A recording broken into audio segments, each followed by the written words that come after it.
Asal-usul pohon kelapa. Cerita dari Provinsi Papua. Pohon kelapa merupakan jenis tanaman yang hampir semua bagiannya memiliki manfaat bagi manusia. Tanaman yang memiliki nama ilmiah Cocos nucifera ini termasuk tumbuhan tropis dan bisa ditemukan pada hampir semua wilayah di Kepulauan Nusantara.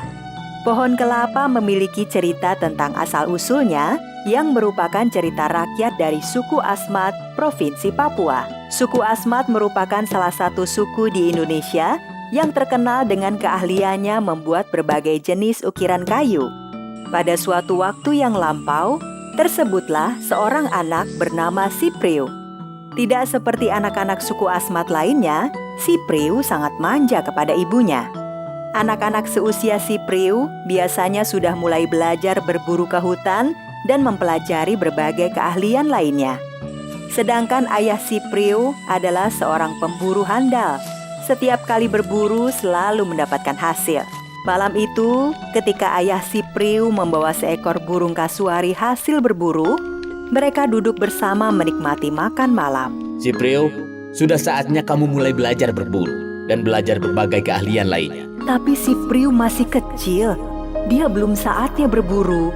Ketika seumurannya, aku bukan hanya sudah berburu, tetapi juga sudah mahir membuat panah dan tidur di jeu.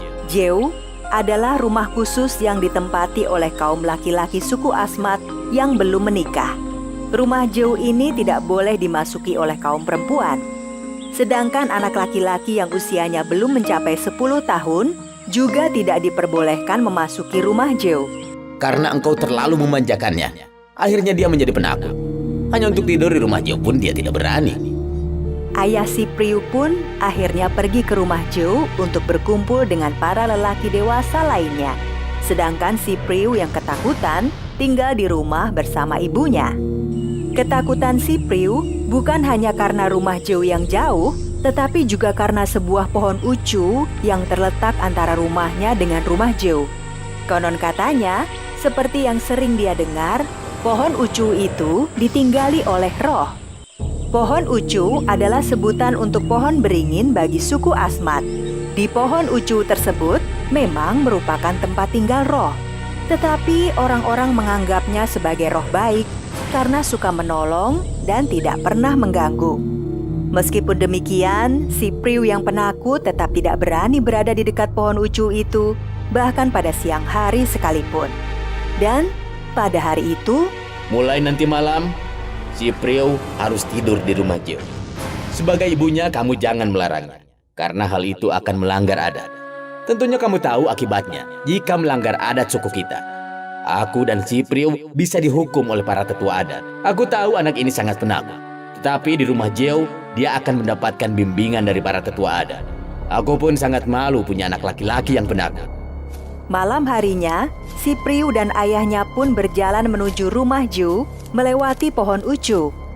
Ayah, aku takut sekali. Penghuni pohon ucu itu roh baik, tidak usah takut. Setelah Sipriu dan ayahnya melewati pohon ucu, sepasang mata melihat mereka dengan keheranan. Kenapa anak itu takut sekali? Padahal selama ini aku selalu berbuat baik kepada orang-orang. Di dalam rumah jeu, seperti biasanya, para tetua adat akan memberikan petuah-petuah maupun cerita mengenai perang atau dongeng-dongeng yang membesarkan semangat para pemuda. Sayangnya, Sipriu yang ketakutan tidak sempat mendengarkannya. Dia segera menutupi tubuhnya dengan tapin. Tapin adalah sejenis tikar yang terbuat dari anyaman daun pandan. Malam itu, Sipriu berjalan sendiri dari rumahnya menuju rumah jeu. Ayah Sipriu sepertinya melatih keberanian anaknya sehingga memaksanya pergi sendiri ke rumah jeu. Begitu sampai di pohon ucu, Sipriu yang ketakutan pun berlari sekencang-kencangnya. Begitu sampai di rumah jeu, Sipriu segera menutupi tubuhnya dengan tapin. Teman-teman Sipriu hanya melihatnya dengan heran. Begitulah yang terjadi setiap malam. Sipriu yang ketakutan selalu berlari ketika melewati pohon ucu. Di dalam rumah jeu, Sipriu tidur lebih dahulu dan tidak sempat mendengarkan petuah para tetua adat. Setelah malam semakin larut, Maka semua penghuni rumah Ju itu pun tertidur pulas. Tidak lama kemudian, roh Ucu mendatangi rumah Ju tersebut. Anak penakut itu sungguh tidak berguna bagi sukunya. Akan kuambil rohnya, dan anak itu akan kujadikan sesuatu yang berguna. Tidak hanya bagi sukunya, tapi juga manusia lainnya. Roh Ucu itu pun masuk ke dalam rumah Ju dan membawa pergi roh si Priu. Pagi harinya, Apakah kamu melihat si Priu? Kenapa dia tidak terlihat? si Priu masih tidur. Tidak biasanya dia bangun terlambat. Setiap pagi dia tidur paling cepat dan bangun paling awal. Tolong bangunkan dia. Si Priu! Si Priu! Bangun! Hari sudah pagi!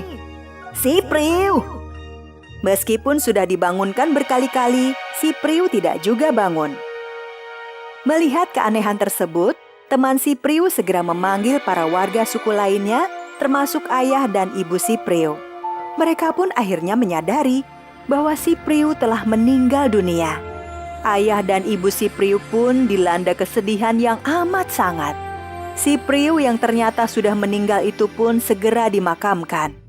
Seluruh warga suku sangat heran kenapa si Priu tiba-tiba saja meninggal. Tidak ada satupun warga suku yang mengetahui penyebab sebenarnya yang membuat si Priu meninggal. Malam harinya, tanpa sepengetahuan siapapun, di atas makam si Priu, tiba-tiba saja muncullah sebuah pohon yang bentuknya aneh. Semakin lama, pohon tersebut semakin besar dan berbuah lebat. Keesokan paginya, seluruh warga suku terkejut melihat pohon aneh yang tumbuh di makam si Priu. Sebuah pohon yang belum pernah mereka lihat sebelumnya. Pohon yang tumbuh di makam si Priu itu kemudian disebut dengan istilah jisin atau pohon kelapa dalam bahasa suku Asmat. Sedangkan buahnya disebut dengan istilah Akya Manmak, yang artinya buah yang berasal dari orang mati. Pohon kelapa menjadi pohon yang memiliki manfaat dari akar, batang, dahan, daun, dan buahnya. Pohon kelapa merupakan salah satu tanaman yang memiliki manfaat sangat besar bagi manusia.